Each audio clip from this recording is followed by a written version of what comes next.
Parfois, il faut oser. Oser penser à l'impensable. Non, pas pour céder à la peur, mais pour vraiment comprendre les enjeux de notre époque. Aujourd'hui, on va plonger dans le monde des risques catastrophiques mondiaux. Ces menaces, elles pourraient complètement remodeler notre monde, ou même y mettre un point final. Vous savez, cette pensée, elle a plus d'un siècle. Ça nous rappelle que l'idée de notre propre fin, ce n'est pas vraiment nouveau. Mais ce qui a changé, c'est l'urgence. Avec nos technologies modernes, des scénarios qui appartenaient à la science-fiction sont devenus des sujets d'étude très très sérieux. Bon, comment est-ce qu'on aborde un sujet aussi vertigineux? L'idée, ce n'est pas de sombrer dans la paranoïa ou la dystopie, non.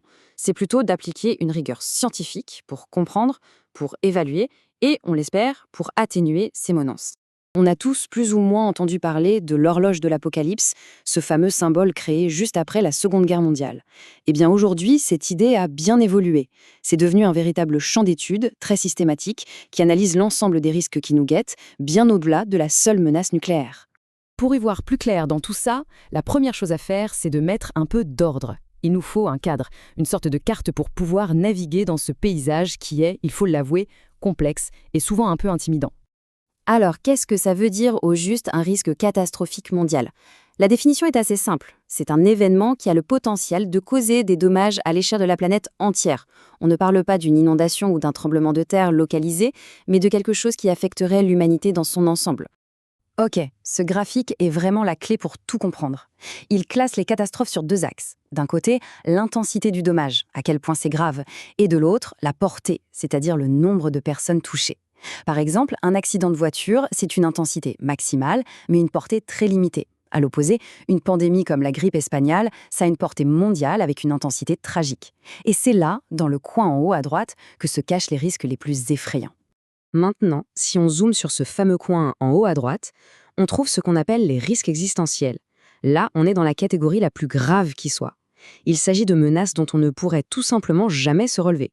Soit l'extinction pure et simple, soit la destruction totale de notre potentiel en tant qu'espèce. Allez, passons à des exemples un peu plus concrets. En fait, on peut classer la plupart de ces grands risques en deux familles principales. Tout dépend de leur origine. D'un côté, il y a les risques qui viennent de la nature elle-même. Ce sont des forces qui façonnent notre planète depuis des milliards d'années. Et de l'autre côté, il y a des risques beaucoup plus récents, des risques qui sont le fruit de notre propre ingéniosité, de nos propres actions. Les risques naturels, ce sont ceux que la Terre a toujours connus en fait. Pensez à l'éruption du supervolcan Toba il y a 75 000 ans.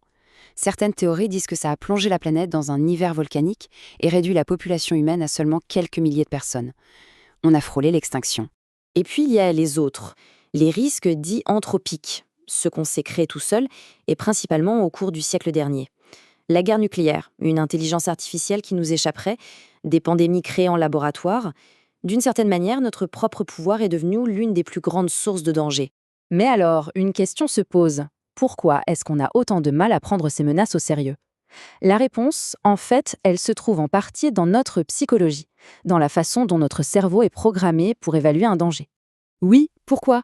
Pourquoi une menace qui pourrait anéantir des millions de vies nous semble si lointaine, si abstraite, alors que le risque d'un simple accident de voiture nous paraît, lui, très concret? C'est une vraie question. Et là, on touche à quelque chose de fascinant, la négligence de la portée. Notre réponse émotionnelle, elle ne grandit pas avec la taille de la catastrophe. On ressent beaucoup d'empathie pour une personne en danger, peut-être pour 100, mais notre cerveau n'est juste pas fait pour imaginer ce que la mort de 500 millions de personnes représente. Le chiffre est tellement énorme qu'il en devient une abstraction. Et paradoxalement, on se sent moins concerné. C'est troublant.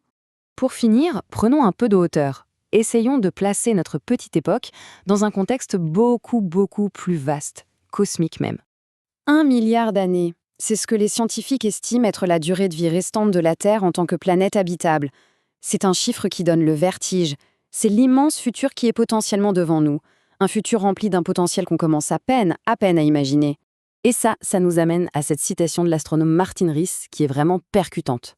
Notre siècle est unique. Pour la toute première fois, une seule espèce, la nôtre, détient le pouvoir de mettre fin à des milliards d'années d'évolution et de fermer la porte à ce milliard d'années de futur potentiel. C'est une responsabilité absolument sans précédent. Et on va terminer sur cette question. Penser à ces risques, ce n'est pas être pessimiste, c'est au contraire un acte de responsabilité. Face à ce futur immense, le poids de nos choix n'a jamais été aussi lourd. C'est à nous, aujourd'hui, de décider de la suite de l'histoire.